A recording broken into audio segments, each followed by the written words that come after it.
San Cristóbal de las Lomas, Estado de México, marzo de 1973. La fonda El Buen Sabor llevaba operando en la esquina de la calle Morelos con insurgentes desde hacía casi 20 años. Era uno de esos establecimientos donde los albañiles desayunaban antes del amanecer, donde las secretarias almorzaban sus 3 pesos de comida corrida, donde los taxistas cenaban después del turno nocturno. Doña Remedios Villaseñor de Aguirre, una mujer robusta de 58 años con el cabello siempre recogido en un moño apretado, atendía personalmente desde las 5 de la mañana hasta las 11 de la noche. Su caldo de res era legendario en el barrio, espeso, aromático, con trozos generosos de carne que se deshacían en la boca. Los clientes juraban que nunca habían probado nada igual. El inspector sanitario Roberto Méndez Sosa tenía 42 años cuando recibió la llamada rutinaria aquella mañana de martes. Llevaba 16 años trabajando para el Departamento de Salubridad del municipio. Había inspeccionado cientos de establecimientos. Había visto de todo: ratas en cocinas de restaurantes elegantes, cucarachas en panaderías premiadas, carnes podridas vendidas como frescas en carnicerías de esquina. Era un hombre metódico, padre de 3 hijos, casado con una maestra de primaria llamada Ofelia. Fumaba delicados sin filtro y tomaba su café negro y amargo.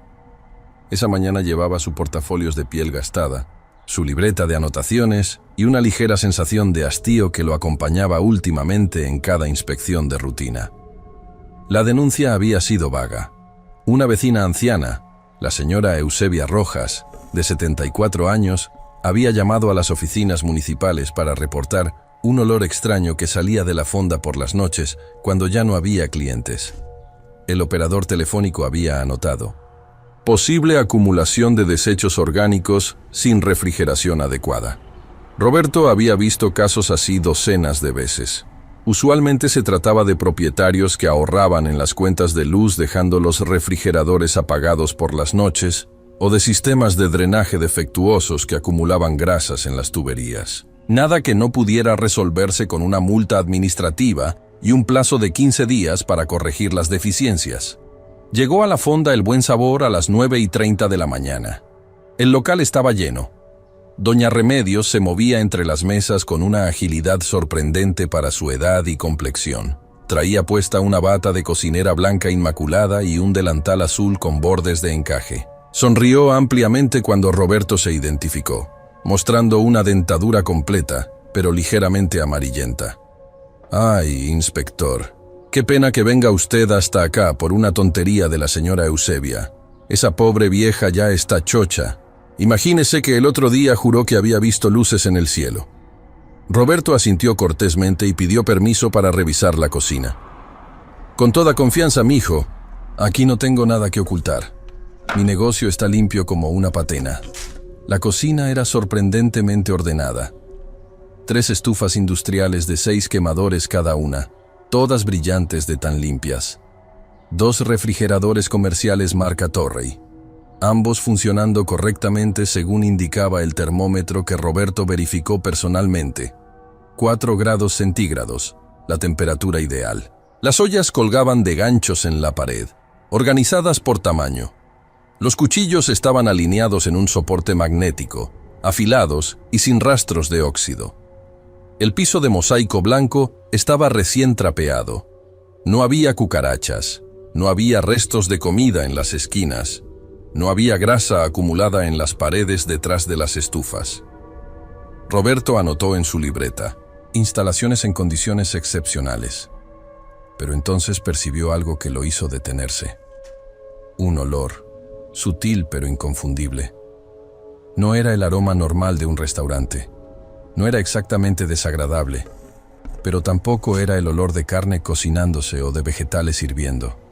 Era algo más profundo, más orgánico. Parecía provenir de algún lugar debajo del piso. ¿Tiene usted sótano? ¿Doña Remedios? La sonrisa de la mujer se mantuvo firme, pero algo en sus ojos cambió por una fracción de segundo. Sí, inspector. Ahí guardo los secos: arroz, frijol, harinas. También tengo un congelador grande para la carne. Roberto pidió verlo. Ah, pero está todo oscuro ahí abajo, no hay buena luz. Además está lleno de cajas. ¿No sería mejor que revisara mis permisos? Los tengo todos en orden, se lo aseguro. Roberto insistió. Llevaba suficientes años en el trabajo como para reconocer cuando alguien intentaba distraerlo. Doña Remedios suspiró con resignación y lo condujo hacia una puerta de madera al fondo de la cocina. Tenga cuidado con las escaleras, están medio chuecas. La puerta se abrió con un chirrido. Una escalera de madera descendía hacia la oscuridad. El olor se hizo más intenso. Roberto sacó su linterna de mano, una Rayovac que siempre llevaba en su portafolios. El haz de luz reveló unos 15 escalones que bajaban en un ángulo pronunciado. Las paredes eran de ladrillo expuesto, pintadas de cal blanca que se descascaraba en grandes placas. La temperatura bajó notablemente al descender. El aire era húmedo y pesado. El sótano tenía aproximadamente 6 metros de largo por 4 de ancho. Efectivamente había sacos de arroz y frijol apilados contra una pared. Un congelador horizontal Invera ocupaba el centro del espacio. Pero lo que llamó la atención de Roberto fue una segunda puerta, más pequeña, en la pared del fondo. Estaba cerrada con un candado grande de bronce. ¿Y esa puerta? Doña Remedios bajó la mirada. Ah, eso es solo un cuartito donde guardo cosas viejas, trastes rotos, no hay nada de interés ahí. El olor definitivamente provenía de detrás de esa puerta. Roberto pidió que la abriera. «Ay, inspector, es que no encuentro la llave ahorita. Debe estar arriba en mi bolsa». Fue entonces cuando Roberto notó algo en el piso de concreto, justo frente a la puerta cerrada. Un líquido oscuro había formado un pequeño charco. Acercó la linterna. El líquido era espeso, parduzco, y despedía un olor férreo inconfundible. Lo que Roberto Méndez encontró ese día cambiaría no solo el curso de su carrera, sino la forma en que los residentes de San Cristóbal de las Lomas verían a sus vecinos para siempre. Llamó inmediatamente a la comandancia municipal. A las 11:15 llegaron el comandante Jesús Romero Villalobos, de 51 años, veterano de 20 años en la Policía Judicial del Estado, acompañado de 3 agentes y un fotógrafo forense. Doña Remedios había cerrado la fonda y despedido a los clientes con el pretexto de una inspección sanitaria rutinaria. Se sentó en una silla de la cocina, las manos sobre el regazo, completamente silenciosa. No pidió un abogado. No intentó huir. Simplemente esperó. El comandante Romero tuvo que forzar el candado con una cortadora de pernos. Cuando la puerta se abrió, el olor golpeó a todos como una ola física. 3 de los 4 agentes tuvieron que salir a vomitar. El fotógrafo, un joven llamado Arturo Paniagua, de 26 años, logró mantenerse firme solo porque había trabajado previamente en un servicio funerario. Lo que había detrás de esa puerta era una cámara frigorífica improvisada, de aproximadamente 3 metros cuadrados. Las paredes estaban forradas con láminas de aluminio. En el centro había una mesa de acero inoxidable, el tipo que se usa en morgues. Y sobre esa mesa había restos humanos en diversos estados de descuartizamiento. El doctor Mauricio Estrada Vilchis, médico forense del Servicio Médico Forense del Estado de México, llegó al lugar a la 1:40 de la tarde. Tenía 54 años. Se había graduado en la Universidad Nacional Autónoma de México en 1946 y había trabajado en algunos de los casos más perturbadores del estado. El descuartizador de Ecatepec, los niños enterrados en Naucalpan, el caso de las prostitutas envenenadas en Toluca. Pero lo que vio en el sótano de la fonda El Buen Sabor lo haría replantear su fe en la naturaleza humana. Según su reporte preliminar, había restos de al menos 2 personas diferentes en diversos estados de procesamiento. Algunas partes estaban crudas, otras evidentemente habían sido hervidas o cocidas. El método de descuartizamiento mostraba conocimiento práctico de anatomía básica, pero realizado sin instrumentos médicos profesionales. Las marcas en los huesos indicaban el uso de cuchillos de cocina comunes y una sierra manual de carpintería. Doña Remedios fue arrestada formalmente a las 3 de la tarde. No opuso resistencia. Cuando la subían a la patrulla, dijo solo una frase que el agente Ramiro Torres Medina registró en su reporte. Todo lo hice por el negocio. El caldo tiene que tener buen sabor. En la comandancia, Durante el interrogatorio inicial, permaneció callada durante 4 horas.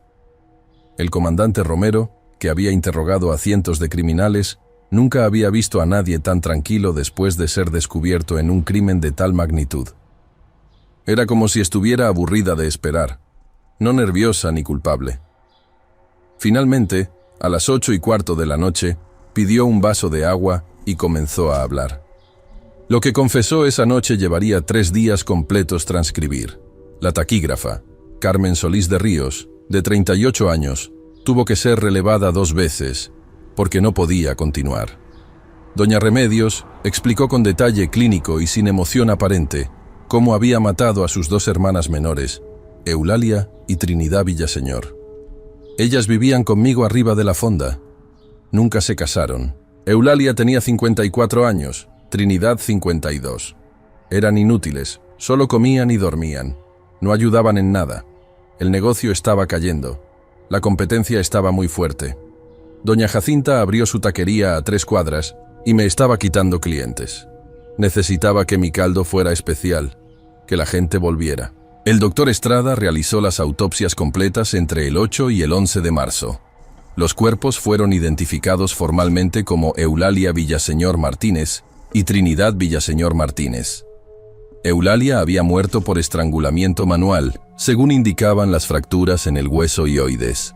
Trinidad presentaba trauma craneal contuso, compatible con múltiples golpes con objeto pesado. El análisis toxicológico reveló altas concentraciones de somníferos en ambos cuerpos, específicamente secobarbital, un sedante común en la época vendido bajo el nombre comercial Seconal.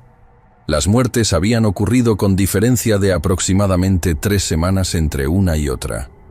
Eulalia había muerto primero, entre el 31 de enero y el 2 de febrero de 1973. Trinidad entre el 22 y el 24 de febrero. Lo más perturbador del caso era la meticulosidad con la que doña Remedios había procesado los cuerpos. Utilizando cuchillos de su propia cocina y una sierra de arco que había comprado en la ferretería La Universal de la Avenida Juárez, había separado las extremidades, removido los órganos internos y descarnado sistemáticamente los huesos. Guardaba la carne en bolsas de plástico etiquetadas en el congelador del sótano. Cada mañana, según su confesión, sacaba la cantidad necesaria para el caldo del día. La mezclaba con res normal que compraba en el mercado. Le daba un sabor más profundo. Los clientes lo notaban.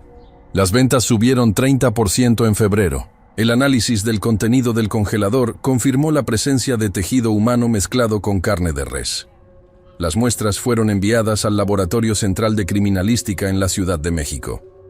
El doctor Felipe Guzmán Torrealba, químico forense con 23 años de experiencia, realizó pruebas de espectrometría de masas y análisis de ADN mitocondrial, una técnica relativamente nueva para la época. Sus conclusiones fueron contundentes. De los 47 kilos de carne almacenada en el congelador, aproximadamente 16 kilos correspondían a tejido humano. Según los cálculos del equipo forense, considerando el peso corporal promedio de las víctimas y las partes faltantes que nunca fueron recuperadas, doña Remedios había servido aproximadamente entre 8 y 12 kilos de carne humana a sus clientes durante el mes de febrero y los primeros días de marzo. La noticia estalló en la prensa nacional el 14 de marzo. Los titulares fueron sensacionalistas e inevitables. La fonda del horror, cocinera caníbal de San Cristóbal, servía a sus hermanas en caldo. Pero lo que realmente estremeció a la comunidad fue la revelación de que aproximadamente 300 personas habían consumido el caldo en esas 5 semanas. El Departamento de Salud emitió comunicados intentando calmar a la población, asegurando que la cocción a altas temperaturas elimina cualquier riesgo biológico. Pero el daño psicológico era irreparable. Familias enteras reportaron náuseas, insomnio, pesadillas. Algunos necesitaron atención psiquiátrica. La fonda El Buen Sabor fue clausurada permanentemente y sellada con tablas de madera y candados oficiales. Roberto Méndez, quien había descubierto el horror, solicitó una licencia médica de 2 meses. No podía dormir. Cada vez que cerraba los ojos veía esa puerta del sótano abriéndose. Cada vez que olía comida cocinándose sentía náuseas. Ofelia, su esposa, lo convenció de ver a un terapeuta. El doctor Armando Ríos Plata, psiquiatra con consultorio privado en la Colonia del Valle, diagnosticó trastorno de estrés postraumático. Es una reacción normal a una situación absolutamente anormal. Roberto, lo que usted vio desafía todo lo que conocemos sobre comportamiento humano civilizado. Lentamente, con sesiones semanales y el apoyo de su familia, Roberto comenzó a recuperarse. Pero nunca volvió a trabajar como inspector sanitario. Solicitó su transferencia al Departamento de Registros Administrativos, donde pasó el resto de su carrera archivando documentos sin tener que visitar un solo restaurante. La investigación se expandió. El comandante Romero, trabajando con el agente especializado en casos complejos, Héctor Maldonado Ruiz, de 37 años, comenzó a reconstruir la vida de doña Remedios y sus hermanas. Nacidas en el pueblo de Santiago Tianguistenco en 1914, 1919 y 1921 respectivamente, las tres hermanas Villaseñor habían llegado a San Cristóbal de las Lomas en 1954.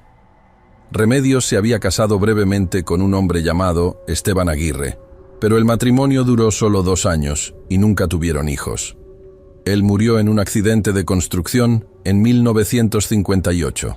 Con el dinero del seguro, Remedios compró el local de la esquina y estableció su fonda.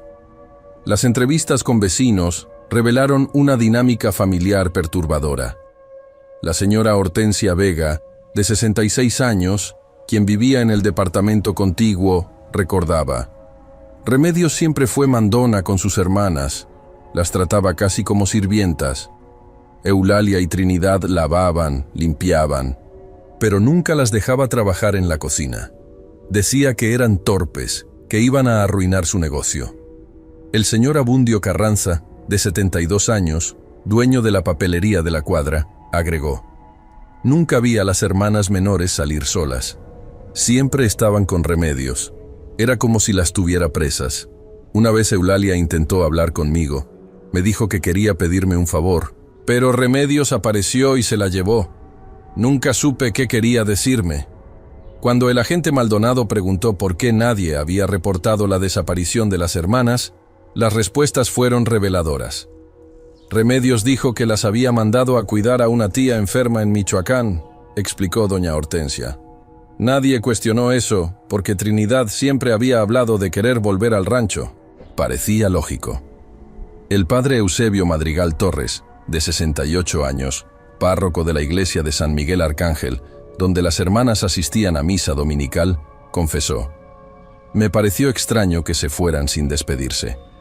Eulalia era muy devota, nunca faltaba a misa. Pero cuando pregunté, Remedios me dijo que había sido muy repentino, una emergencia familiar.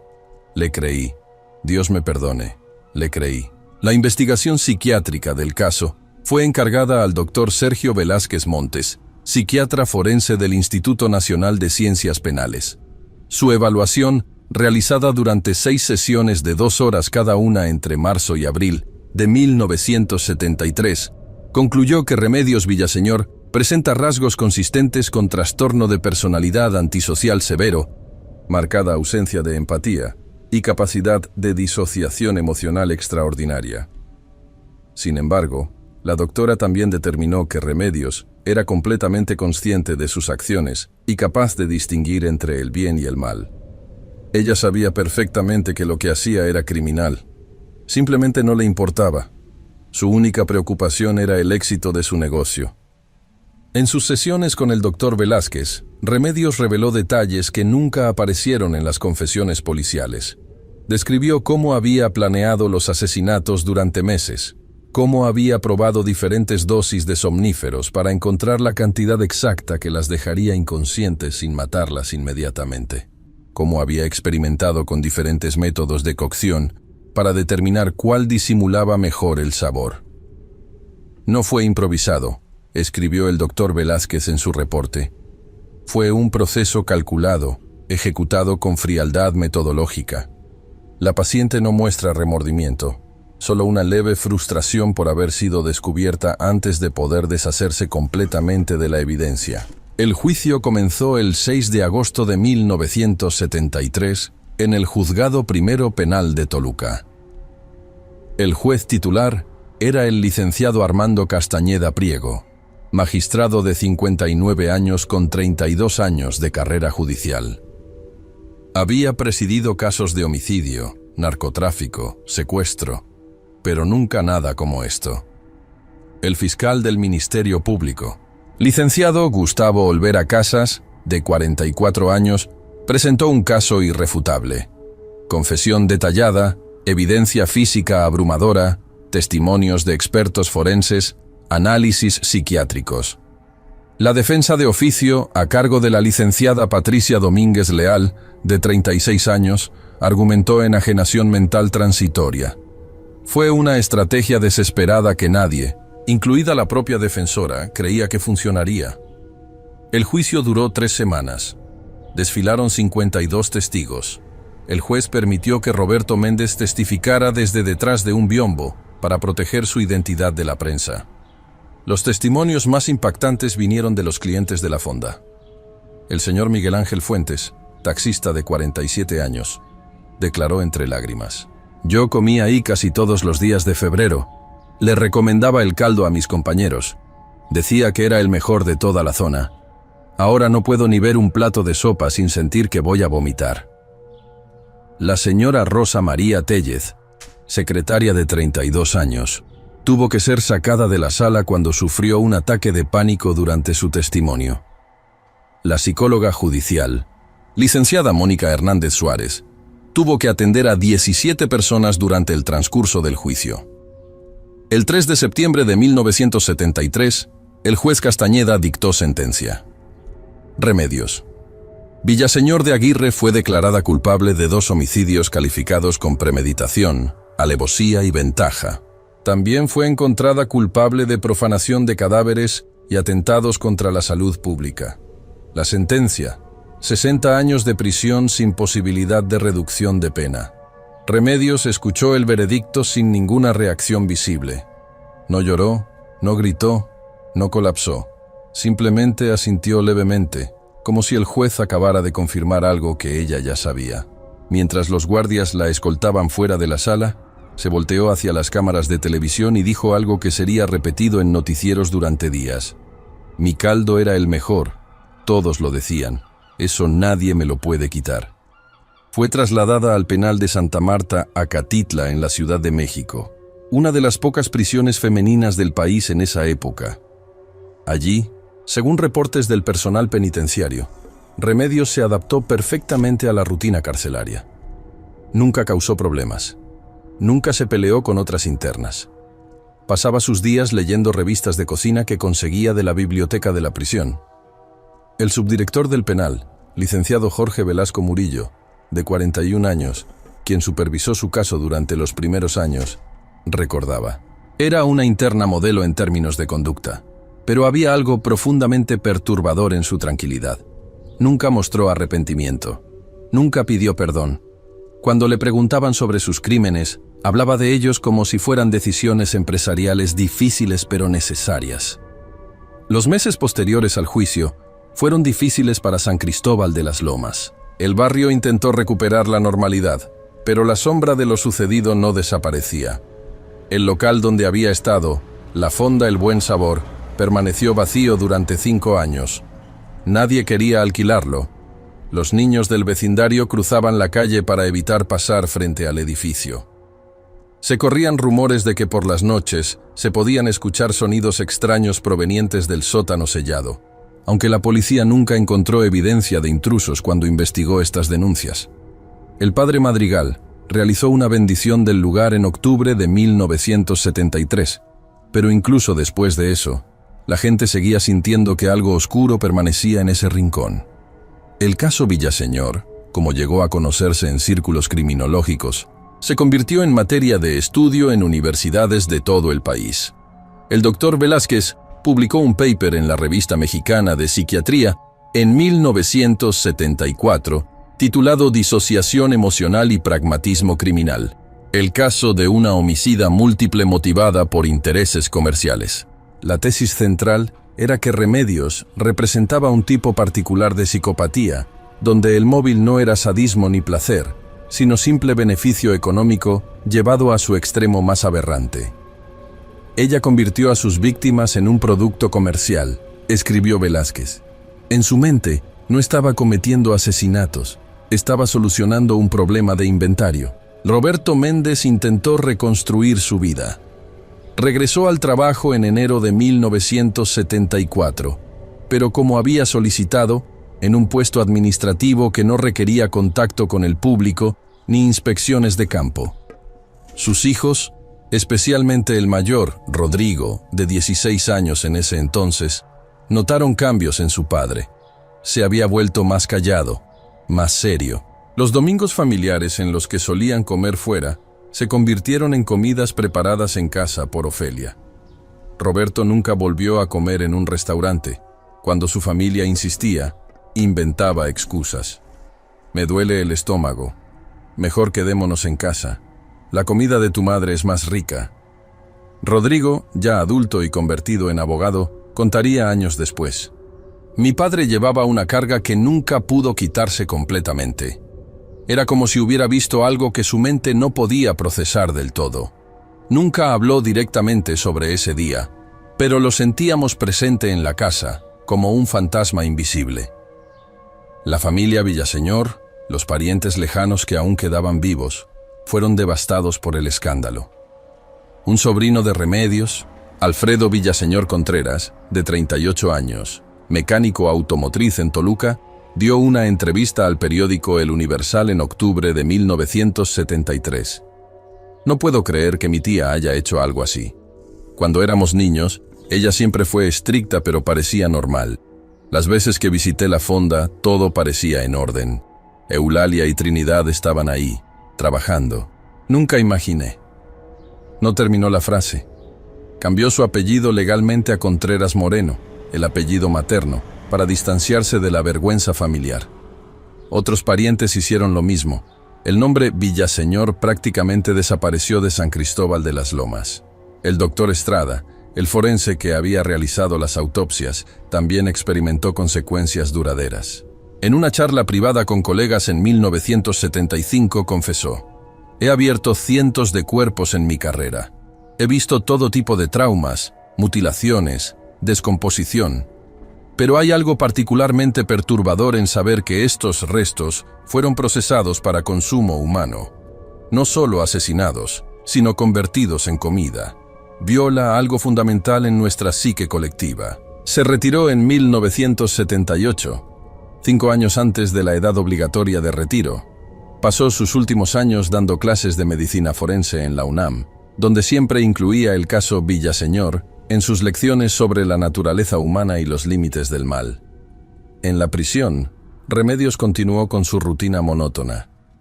Trabajaba en la cocina del penal, irónicamente, aunque bajo estricta supervisión, y nunca se le permitía manejar carne cruda. Pelaba papas, lavaba verduras, barría pisos. Las otras internas la evitaban. Incluso en un ambiente carcelario, donde asesinas, narcotraficantes y secuestradoras convivían, Remedios era tratada como paria. Su crimen era considerado demasiado aberrante incluso para estándares criminales. Solo una persona mantuvo contacto regular con ella, una monja visitadora de prisiones, la hermana Guadalupe Reyes, de 52 años, quien intentaba sin éxito durante años que Remedios mostrara algún signo de arrepentimiento o conciencia moral. En una de sus últimas conversaciones documentadas, en 1982, la hermana Guadalupe le preguntó directamente: «Remedios, ¿nunca ha sentido culpa por lo que hizo a sus hermanas?». La respuesta, registrada en los archivos de la prisión, fue escalofriante. «Hermana, mis hermanas no servían para nada. Al menos en mis caldos sirvieron para algo. Alimentaron a mucha gente. Le dieron placer a personas trabajadoras que necesitaban una buena comida. En cierta forma, les di propósito». La hermana Guadalupe escribió en su diario personal esa noche: «He trabajado con criminales durante 20 años. He visto maldad, he visto locura, He visto desesperación, pero nunca había visto una ausencia tan completa de humanidad básica. Remedios. Villaseñor no es malvada en el sentido tradicional. Es simplemente vacía. Los años pasaron. El caso fue perdiendo prominencia en la memoria colectiva, reemplazado por crímenes más recientes, escándalos más frescos. En 1988, un desarrollador inmobiliario intentó comprar el edificio donde había estado la fonda El Buen Sabor. Planeaba demolerlo y construir un mini supermercado. Los vecinos organizaron protestas. No querían un comercio en ese lugar. «Ese sitio está maldito», declaró doña Hortensia Vega, ahora de 81 años, al reportero de un periódico local. Deberían dejarlo vacío para siempre, como recordatorio de lo que pasó. El desarrollador finalmente desistió. El edificio permaneció abandonado. Remedios. Villaseñor murió en la prisión de Santa Marta, Acatitla, el 12 de junio de 2003. Tenía 89 años. La causa oficial fue fallo cardíaco relacionado con la edad. No tuvo funeral. Su cuerpo fue cremado y las cenizas quedaron en la fosa común del cementerio del Penal. No hubo obituario en los periódicos, solo una nota breve en la sección policíaca de la jornada. Fallece asesina de caso Villaseñor de 1973. 30 años después de los crímenes, pocos recordaban los detalles, aunque el nombre, La Fonda Sangrienta, aún resonaba vagamente en la memoria de los habitantes más viejos de San Cristóbal de las Lomas. Roberto Méndez Sosa falleció en 2009, a los 78 años. Había pasado sus últimos años en relativa paz, jubilado, rodeado de sus nietos. Nunca habló públicamente sobre el caso después del juicio. En su funeral, su hijo Rodrigo encontró entre sus pertenencias la libreta original de anotaciones de aquella inspección de marzo de 1973. Las páginas amarillentas todavía mostraban las notas meticulosas de su padre. Cocina, limpia. Refrigeradores, temperatura correcta. Olor, procedencia. Y luego, en las últimas páginas, garabateado con mano temblorosa después de los eventos. Algunos horrores no tienen explicación, solo existen. Rodrigo decidió quemar la libreta. No quería que nada de ese día sobreviviera físicamente en el mundo. El edificio de la fonda fue finalmente demolido en 2015. Una organización vecinal compró el terreno y construyó un pequeño parque público con juegos infantiles y bancas. No hay placa conmemorativa. No hay indicación de lo que ocurrió ahí 42 años antes. Los niños juegan sin saber. Los padres jóvenes que no son de la zona no conocen la historia. Pero los ancianos del barrio, los que recuerdan, nunca se sientan en las bancas de ese parque. Cruzan por la acera opuesta. Algunos juran que la tierra ahí nunca es del todo fértil, que el pasto crece más pálido, más ralo que en el resto del parque.